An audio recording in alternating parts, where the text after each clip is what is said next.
अहिल्यानगरमध्ये मुस्लिम समाज आक्रमक होऊन रास्ता रोको आणि पोलिसांकडून लाठीमार, नेमकं काय घडलं? अहिल्यानगर कोटला येथील मुस्लिम समाज आक्रमक होऊन मुस्लिम समाजाकडून रास्ता रोको आंदोलन करण्यात आलं. हे आंदोलन नेमकं कशामुळे करण्यात आलं आपण बघणार आहोत.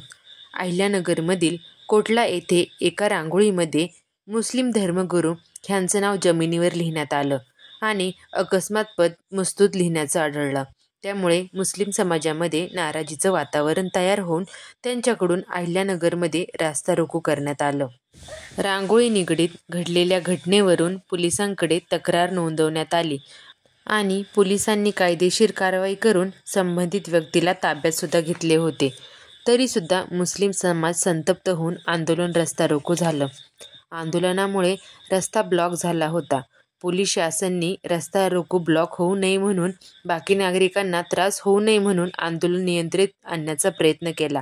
पण मुस्लिम बांधवांचे आंदोलन जास्तच तापले. ते तापलेले आंदोलन पांगवण्यासाठी पोलिसांनी लाठीमार केला.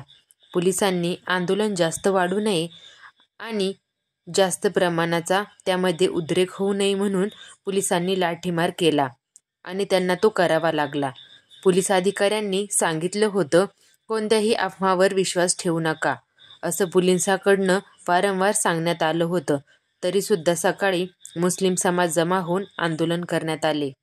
आंदोलन चालू असताना, रस्ता रोको चालू असताना तेथे पोलीस मौजूद होते. अत्यंत कडक कारवाई करण्यात आलेली होती. तरीसुद्धा मुस्लिम बांधवांचा उद्रेक झाला. धर्मगुरूचे नाव जमिनीवर रांगोळीवर लिहिले होते. त्यामुळे मुस्लिम बांधवांमध्ये जास्त संतप्त वातावरण तयार झाले होते. आता सध्या अहिल्यानगरमध्ये सर्वत्र पोलीस नमूद करण्यात आले आहेत. अशी घटना पुन्हा होऊ नये म्हणून दक्षता घेण्यात येत आहे.